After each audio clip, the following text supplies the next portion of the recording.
people want to get to the planning board meeting downstairs. So the target is an hour. All right, Ben, you ready?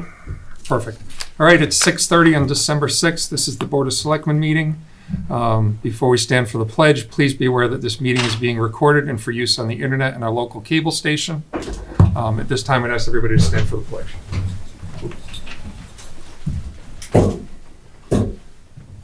I pledge allegiance to the flag of the United States of America and to the republic for which it stands, one nation, under God, indivisible, with liberty and justice for all.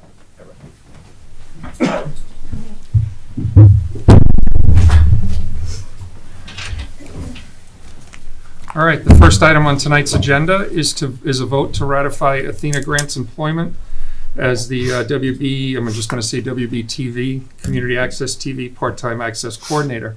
Athena, hello and welcome. We got to say hi a little earlier. If you can just give us a 30-second description of what you were doing and what brings you here, just to get to know you a little bit, would be fantastic. Oh, no. Okay. I'm here for the access coordinator for the media station, and I'm here to be appointed for it. You've done this work before? Yes, I have. She comes from Brockton Cable Access. She also did work at Massasoit, in the media department. So she comes with a lot of background. Awesome. And she reached out to us looking for her, to come to West Bridgewater when she saw her position was open. So, we're happy to have her. She should be a great fit. That's fantastic. Mike, anything? Or? No, Miss Athena, how happy are you to be here? Thank you. I'm very happy. We could sure use the help right now. So, So, do you have any questions for us? No, I don't have any questions. Awesome. So hopefully we'll be seeing you in this room soon, I would imagine. At this point, I guess I'll make a motion to approve Athena Grant's employment. I'll second. And vote. I'm in favor. Aye. Congratulations and Thank welcome you. aboard. Thank you very much. Thank you, Ben. yeah. Okay, next. Congrats.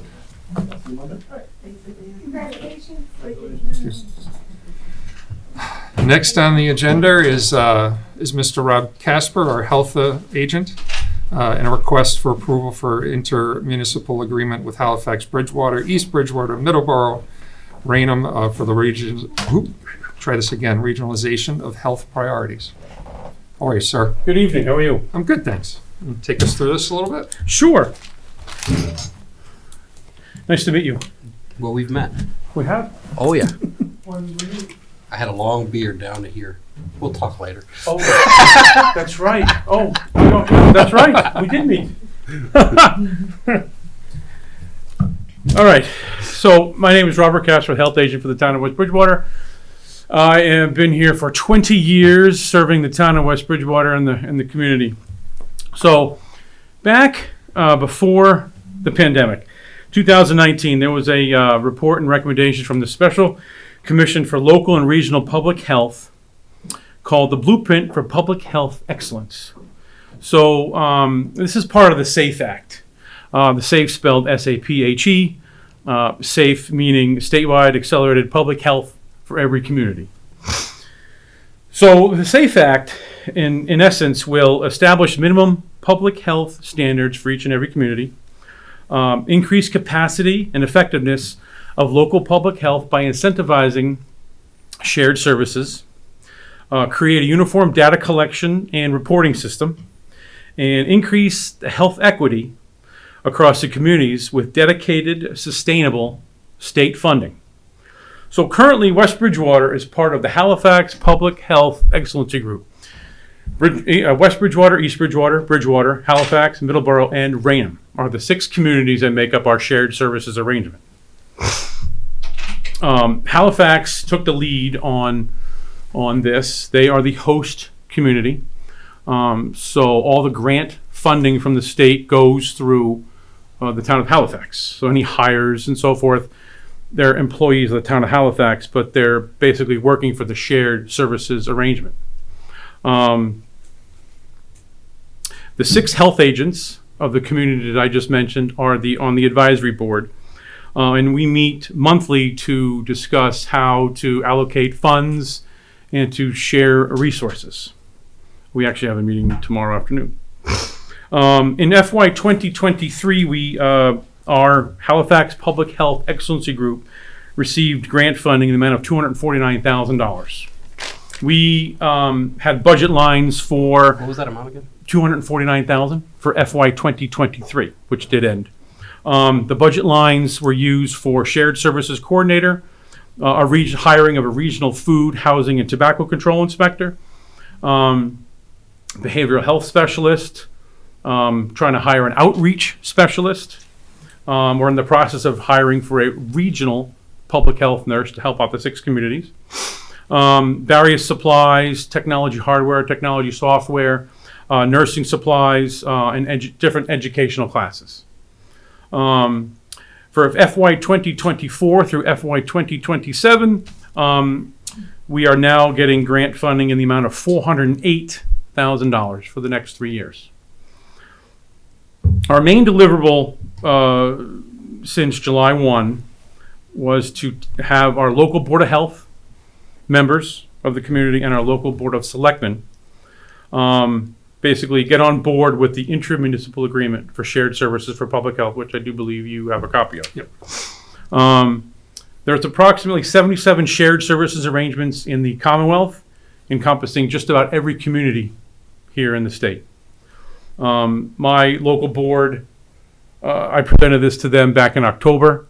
They liked it, and they had signed our document on October 18th. And I'm here this evening to get the Board of Selectmen's backing as well. Super. Is this the first time we've ever had Yes. this? I think this is the way the state is going about with their public health. Because during the pandemic, there was some communities that were a little bit better off. They are able to offer more services than, let's say, a town our size. Right now, I don't have a public health nurse. She retired in August. I am the public health nurse. I am not an RN, but I'm doing the best I can. So it's challenging. Yeah, could you walk me through the WIFM again, the what's in it for West Bridgewater? So we basically get we get to share services with the 6 communities that I had mentioned. Services, communication, networking. Yes, exactly right. And like I said, we've already hired a regional inspector. She started a couple of months ago. She's being trained as we speak. She's already assisted a couple of towns out already with just some towns out of the 6 just need a little bit more help than some of the others. She's being trained on tobacco control, which is great. We would love to have a tobacco control compliance officer in town. Hiring for we're interviewing for a regional public health nurse to help out the 6 communities. Just for in case there's ever a need for mass vaccinations or just having different flu shots, or we haven't offered that here in town in a while. We only have enough funds for a part-time public health nurse here in town. I guess my question is, 10 years from now, maybe you're here, maybe you're not, but the people in Halifax turnover, obviously they're good people, they're running this, you said nothing but what happens when that membership changes and it's not as strong, or it's not as, it's not as well? I know we can terminate. Anytime the town of West Bridgewater can drop out of this shared services arrangement, at any time. Mm-hmm. Where there's no liability to the town of West Bridgewater. The only liability lies with the host community. Is there an opportunity for towns outside of the 6 that are mentioned to join, or No. is everybody else in their own? Everybody else has their own shared services arrangement. Okay. These are the 6 that we had. It started out with just the 3 Bridgewaters, but eventually with more the other associated towns wanted to join in. So we have most of the shared services arrangements in the Commonwealth are average between 4 and 6 communities. Okay. All right. I'm good. You good? Yeah. Okay. At this point, ask for a motion to approve the intermunicipal agreement with the 6 towns. I'll second it. All in favor? Aye. Aye. Thank you very much. I have my original document with my Board of Health member signatures. Should I leave it with you guys? Yeah, just bring it up and I'll make sure it gets signed. Okay. Thank you. Awesome. Thank you. Thank you. This is thank far you. easier than I thought. Nice to meet you. Yeah. Now I know who you are. You wanted to do something with the food truck. Cuban food, that's right. That's right, Cuban food. See, the beard. Yeah, it threw me. Yeah. He'll have it back. He'll staple it back on next meeting. All right. Well, thank you very much. I Yes, sir. appreciate it. Super. Thanks, Rob. Thank you. Thanks for coming in from the cold, too. We appreciate it. Anytime we meet at 5:30 outside, Michael, you're more than welcome to join. It was a little nippy out there tonight, but it's okay. All right, at this point, we're going to continue the public hearing that took place at our last meeting, which was 11:15, to consider the vote on the local property tax factor for fiscal year 2024. I believe Paul is out sick today, but we have Cheryl and Ann to cover the bases. So. Hey, Cheryl. How you doing? Good, how are you? How you doing, Mike? All right, how are you? Would somebody like to I know we started last meeting and we ran into some discrepancies with the numbers. We have that all worked out. And, Yes, it was my mistake. The last pages of the breakdown, you know, the long white ones, that was wrong. Okay, I made a mistake on that. So this one's correct. And you can see for 2023, the split was at 1.46. Yep. And that gives you an idea of what it will be, what the changes, what the differences will be with the different splits.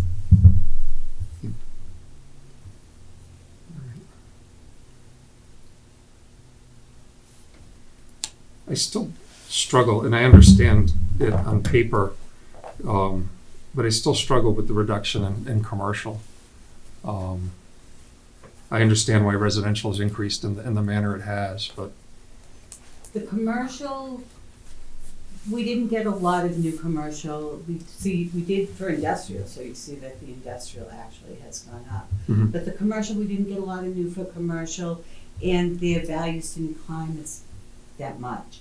So with the tax rate coming down, that would give them the break. yeah, I guess I'm more surprised that their value didn't increase, their assessed value didn't increase more. It did increase, but it didn't increase enough for the values to go up, the tax rate comes down. Mhm. And the tax rate came down enough that they actually I mean, when you're talking a couple $100, it's pretty much balanced, you know what I mean, like a wash. Mhm. But, yeah. Any questions, Mike? or- No, I had a chance to review it.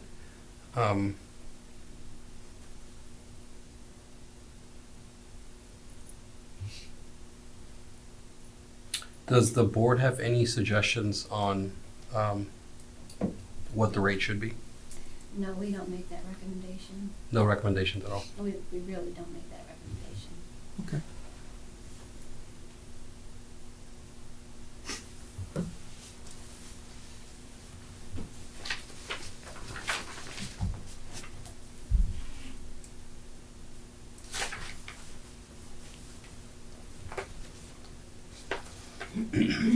Well, I don't know about you, Jeff, but I'm for the split still, Mhm. the split disbursement. Yep. And looking at this chart from, we're currently at the 1.46, and I think that we're too close to the 1.50 needle, which is the max we're allowed to take. I agree with that. I feel like we're at the, we've gone as low as we can safely go, and we probably need to slightly move in the other direction, and save the, sort of the values below it for a severe change in the economy or a severe downturn in the economy, where we need to provide some relief to the, some additional relief to the residents. Yeah.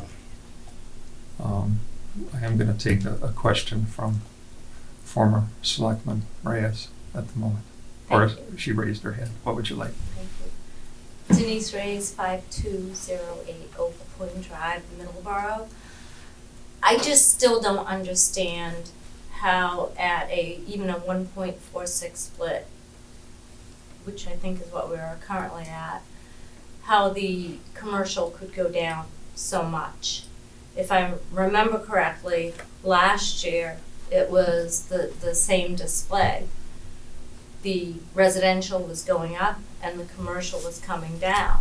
So it would just seem to me that if there hasn't been any significant change in commercial values, wouldn't we see more of a flat effect versus a decreasing effect? For the No. commercial rates, no, they would save even more? The commercial rate was 27 point something for 23, yeah, 69, right there. And the 1.46, it's 25. I understand that, but That's a big difference when you're talking $27,000. I So you understand, come down $400. If you look at the percentage, it's 2%, which is pretty much the rate. and I understand that as well, but when you're looking at the average tax bill, what you're saying is that at a 1.46 split, the resident is going to pay $372, we rounded up a penny, more per year. Whereas the commercial is going to reduce by $615 per year. But the residential value is 6,900. The commercial value is 27,000. Which is normal, So it's, and it's not the value, that's the potential bill. Correct? correct, I'm sorry. The average value is 1,087,000. Right, that's the average value. Yeah. But if you're versus saying the average 409. value has not materially changed for commercial, then why would the average bill at a 1.46 split go down $615 for the commercial? I understand the rates being reduced, I can see that. The value for commercial didn't jump that high. So the rates coming down are not going to increase their taxes. For the residential, we still had anywhere from 11 to a 16% increase in value due to sales, due to all kinds of stuff. So yeah, they're gonna pay more. Their values are worth more this year than they were last year. With a commercial, no. According to sales, I can't just make them more. I have to have backing for that. So they didn't jump all that much, you know? And with the tax rate coming down, they are gonna pay a little less. And more was added to the bubble of Yeah. the residential when it comes to new Yeah. construction, new homes being completed. So, Demand. Yeah. It's demand that's bringing that forward. I don't know, just, it seems to me I understand that's a mathematical calculation, and, the split is a discretionary decision, but I think this is the economy, whereas consumers, residents are really feeling a pinch, and even a $303 increase per year is a lot. When they're already, and that's just the average house, is paying almost $7,000. I can imagine what some of these McMansions are paying. 10,000. Jeff? Well, Cheryl, you have a 10,000. decent, right, Yeah. decent sized colonial, yours is Yeah. probably around $11,000. Pretty close, yeah. Right, As am I. right. But again, I hear what you're saying, and that was somewhat my question early on with the commercial value. But at this point, as far as I understand, it is what it is, and we have to set the rate based off these values here today. So what happens, from what I read, if you go beyond a 1.5, you can go beyond 1.5 with some exceptions. I don't know what those exceptions are though. We were at 1.50 quite a few years ago. We were at that. And depending on your split for your commercial, your residential versus your commercial, industrial, personal property, Mhm. the state designates whether you can go 1.50 or all the way up to 1.75. You can't. We were only given a 1.50, as high as a 1.50 split. So what happens, and that's the part I don't understand. What happens if you go to 1.5? I understand next year you won't have any other ranges to, No, there are a lot of towns that stay at 1.50 every single year. So they can have to split, because any shift at all is giving the residents a break. Mhm. If you look at the very first line at the 1.00, that's a single rate across town, and that's actually what you would be paying. Everybody pays the same tax rate, everybody pays the same according to their value. So a lot of towns pick the 1.50 and stay there. Others go between 1.45 and 1.50. The cities you might see go a little bit higher. But if you go higher than like if you could go 1.75 if the state allowed that, Mhm. and you did, sometimes you chase the businesses out of town. And that's not good. That's not what you want. So any shift at all gives the residents a break, I think. Mhm. My only concern is we get closer and closer to the bottom and we lose a pull in case of emergency valve, if you will. I know. You know, and I mean, the economy's not great right now. I understand that, but it's also not as bad as it could potentially be. Yeah.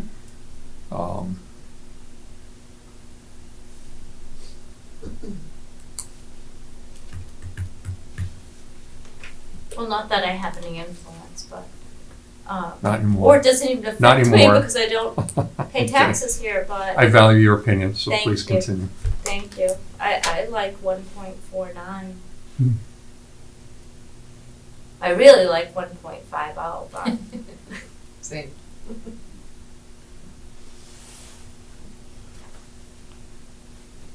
Any thoughts, Mike?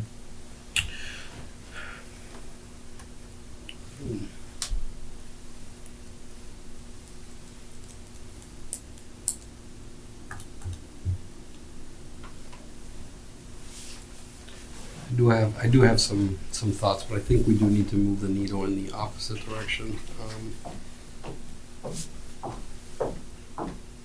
We're currently at 1.46. Correct.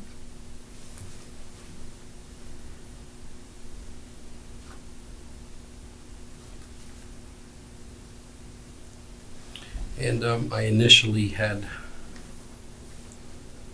Yeah, anything you want to share? No, See it. no, I mean, I'll be honest, I came in here fairly committed to somewhere around 142, 144.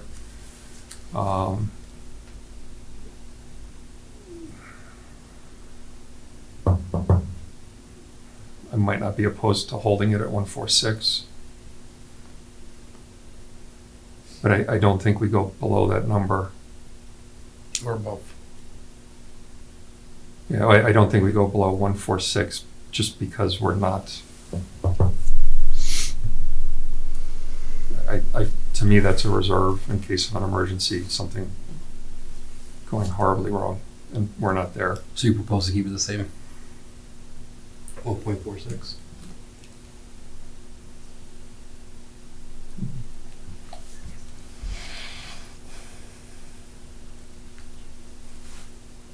So we're 1.46. Yeah. And this price for a home, potential, This price. gonna go over here. That's on a $500,000 home. Yeah. You're gonna go up almost 400. Yeah. I got you. $100 a quarter. Yeah. Like Yes. 33 a month.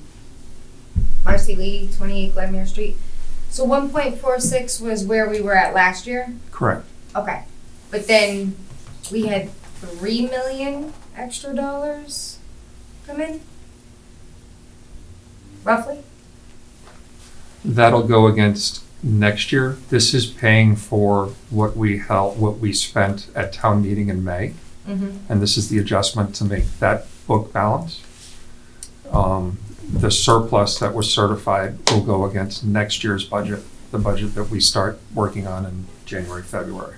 So do we anticipate having another $3 million surplus with the 1.46? Next year. Possibly. I'm not sure. I don't have a full understanding of where that money came from. So I don't know if, David, if you have an opportunity Sure. to break it down. So the surplus is not generated, it doesn't matter where we are on this chart. The surplus was generated because, one, we had more growth that came in. More properties came in that were taxed. Two, it was really tied to receipts, excise tax, building permits. The Board of Selectmen last year, you recall, we finally, after 15 years, adjusted our building permit fees to be more in line with other municipalities. And that brought in a whole bunch more because of both more permits being pulled, but also at a higher revenue rate. Another item that we couldn't have budgeted for is interest rates. So we generated this past year $700,000 or $800,000 of interest just from money sitting in the bank. And a few years ago, we generated 10 grand. So although interest rates hurt in many ways, when you run a municipality and you have a large amount of money sitting in the bank, that was a huge plus. So if rates died next year, that $700,000 or $800,000 will disappear. But it's not generated from that, meaning we are not taxing $3 million more. We are bringing in more receipts than we anticipated. That is the bulk of it. And Marcy, regarding that surplus, it is my desire, and we haven't talked, and we really can't talk outside of this room, but it is my desire to return as much of that back into the budget. And, that's not found money to go spend. That's money that, we can offset some other additional costs. But that's next year, not this year.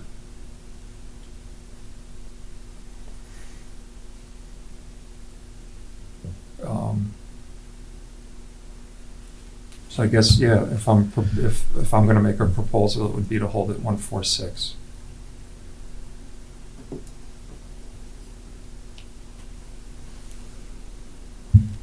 Respect your opinion in this and see where we go.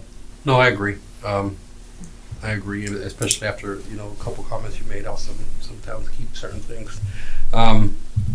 Yeah, so we make a motion here? Yep. I'll make a motion to keep the tax rate at 1.46. I'll second that motion. All right, and your vote. Ryan, yes. Perez, yes. All right. At this point, that closes the public meeting. Yeah, you just have to take a vote to close it. Oh, we need to take a vote to close it. Mike, would you Make a motion that we close the public. I will second that, and I am in favor of closing. You'll send me an email on it? Will do. And thank you very much. Thank you both. Thank Thanks you. for your Thank you. clarifications. Thanks for answering all the questions as well. Thank you. We've got a couple of piles of pages to get through here. Hold on a second. Stay.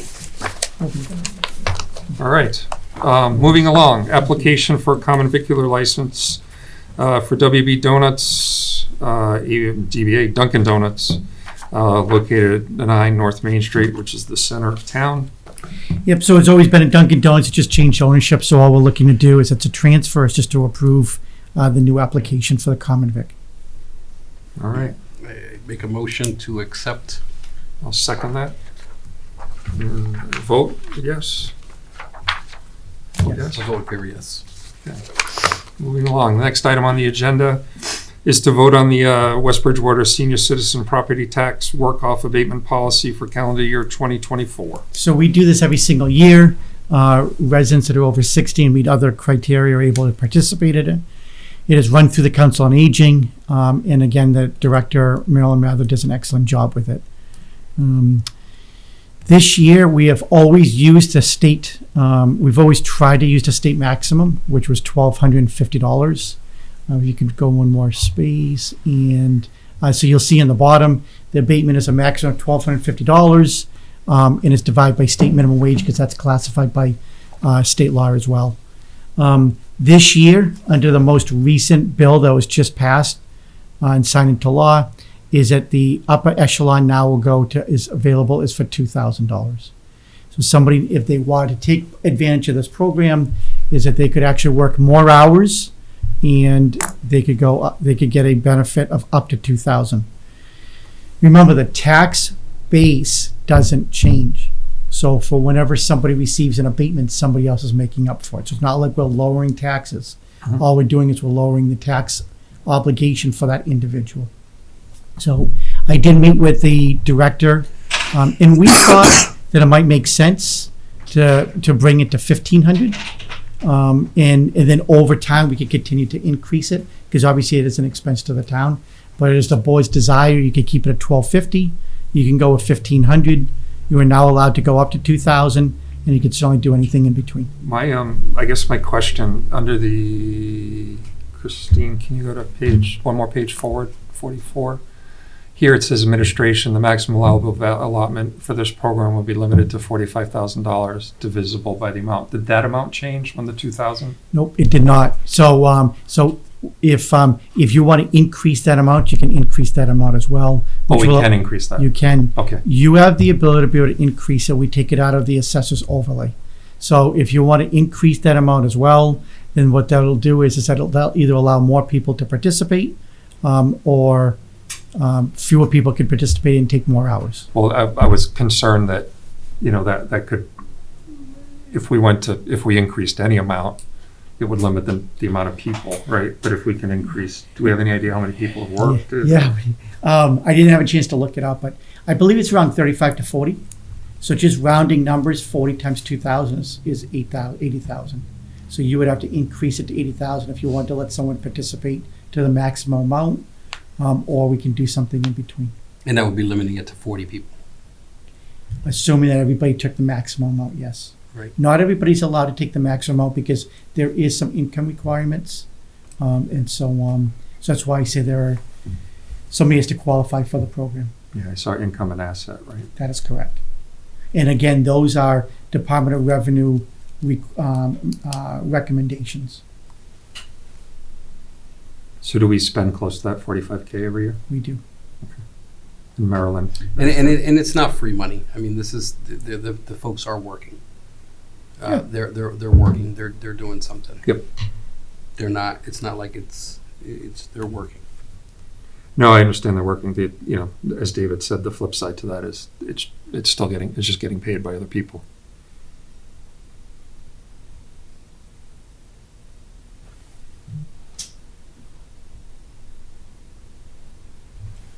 I think we're doing right by the residents, and personally, I think that I'd like to see this maxed out for those people that are eligible at the full rate of 2,000.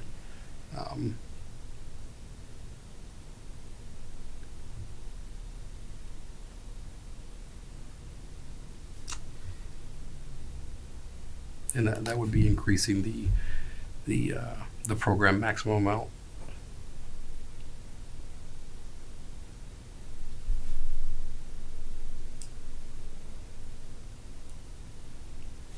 Capping it at 40 people. So we wouldn't cap the number of people, we would cap the aggregate amount, because that way if 60 people want to come in, but it could only do 500 hours instead of 800 hours. So let's just use what I believe is the upper echelon of 40 people, then at $2,000, that's 80,000. So I would recommend that you amend that to $80,000. That's if you want to try to use the same number of people at the high end of the range. So does Maryland sort of gather people ahead of time and understand who decides how much they can work and what their cap would be? So she has an internal policy. People fill it out, I believe, in the month of December, so it starts in January. Again, there are requirements for the person to qualify.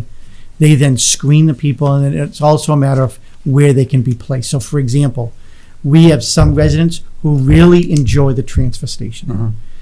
But we can't put everybody at the transfer station. So if we have 8 people that want to be at the transfer station, we can only do 2 or 3. Then the other people will go on the list for the following year. Some of those people will take a job at the library. Okay. So that way they can still take the benefit. But I can categorically tell you, some people decline it. And they say, if I can't get the transfer station, I'm not taking advantage of the program, I don't want to be in the library. Some people don't want to be behind a desk. Some people want to be outside. So I can't tell you more than that because they do it. I don't get down to that level. Mhm. But I do know they have a process and they're the ones that work through it.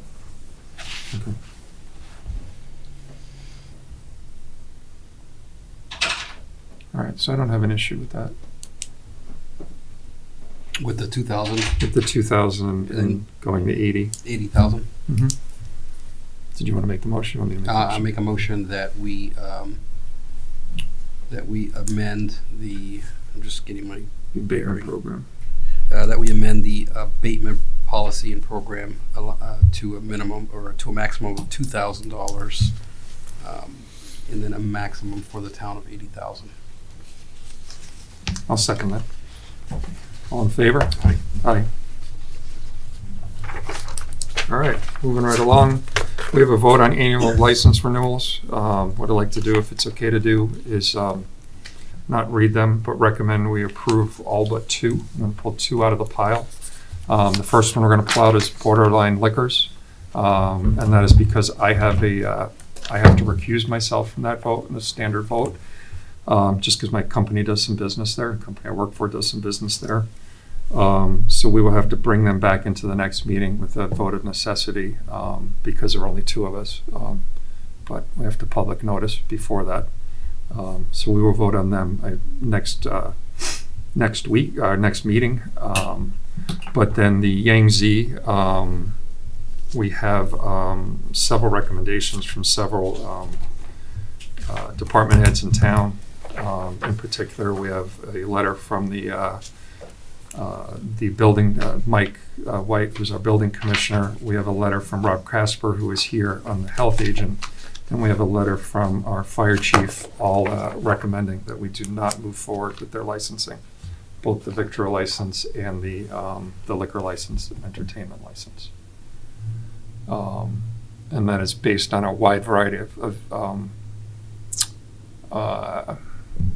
violations on the different departments' policies, and the fact that nobody's really heard anything since the violations were put in place. So with that, David, I'm not procedurally, we Yep. can vote to, So why don't we do this? Do you want to do all of these and alcohol at the same time? yes. Okay, so what I would ask you to do is to take a vote to approve all renewals as presented, subject to final inspections and receipt of all documents, excluding Borderline Liquors and Yangtze. Okay. Then I'd like to make that motion. I'll second it. All right.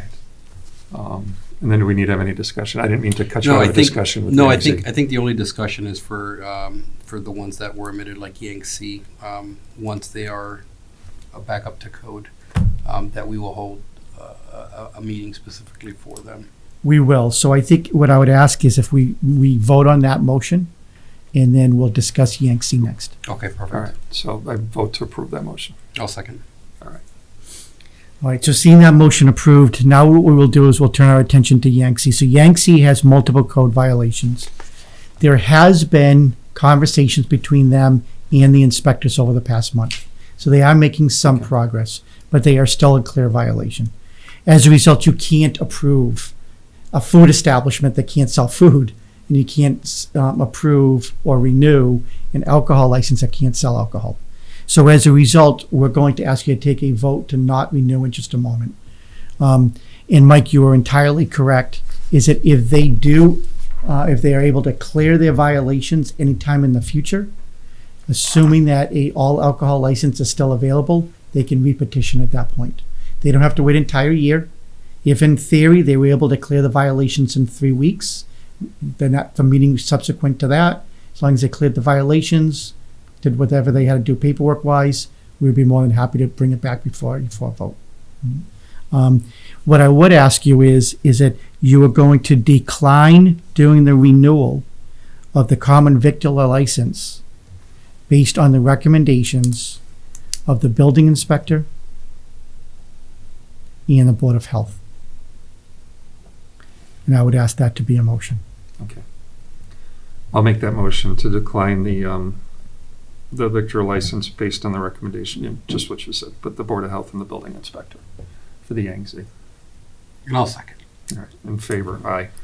Secondly, I will ask you to decline the renewal of the all alcohol license for Yangtze based on the fact that they do not currently meet fire code, and your alcohol policy requires that if you do not have a common vic license, you also cannot have an all alcohol license.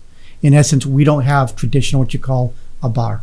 You can't go in and just drink without receiving any food. Mhm. Because they are not going to be able to serve food, you would not allow them to serve alcohol.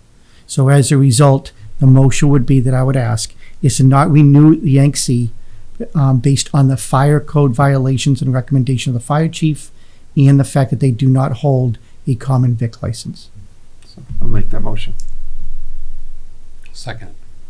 In favor? Aye.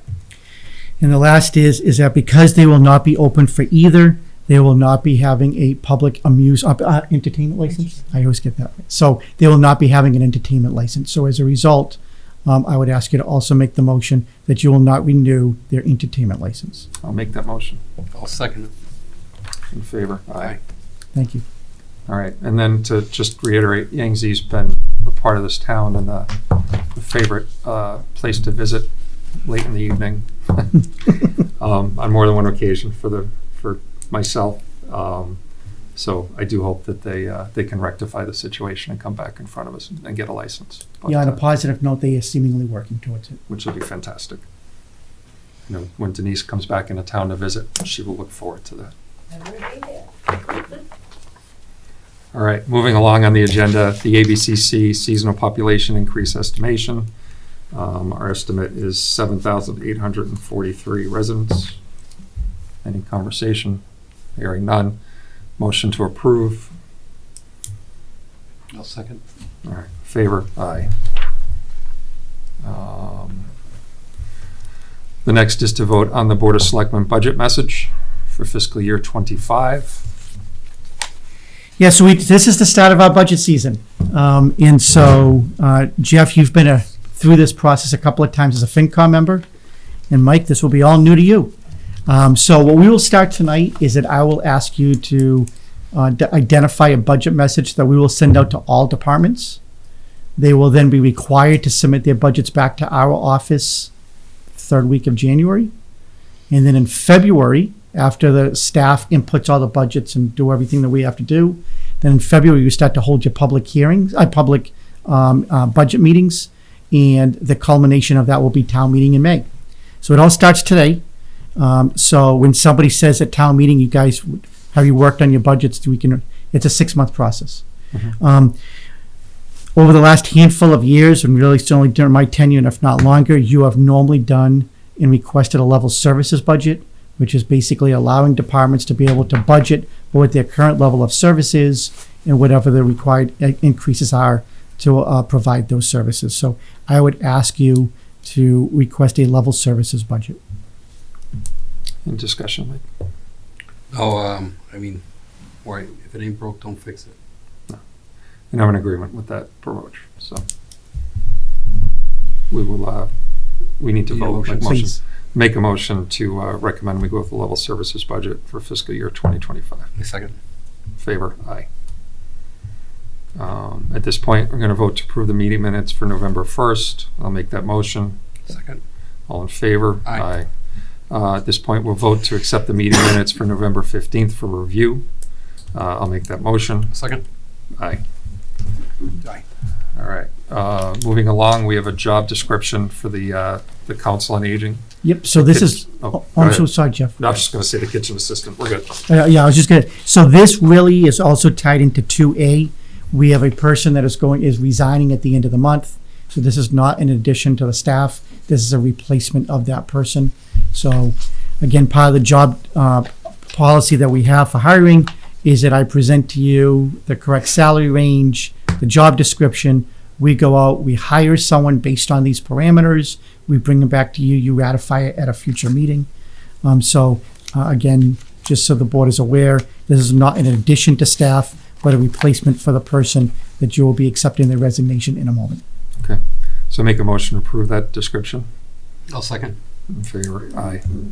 The next is to vote on flammable storage application located at 586 Manley Street. So this is a new warehouse. It's going through its site plan process and may have already been approved. The board reviewed this about a month ago. They are building a warehouse and they are waiting on some parts in order to be able to heat the facility. In the interim, they are going to use propane, about 6,000 gallon tank or multiple tanks, in order to be able to heat their facility. Massachusetts general law is the fire chief signs off on all flammable gas permits and has exclusive authority under 1,000 gallons. Over 1,000 gallons also requires a vote and approval of the Board of Selectmen.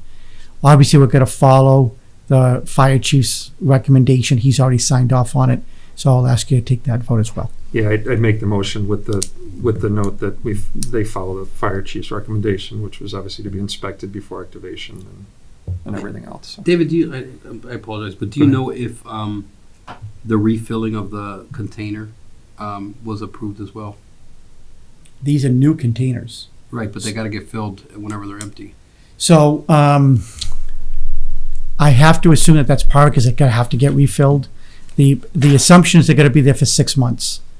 So they may very well be used during that 6 month period of time, but I honestly don't know the extent of it.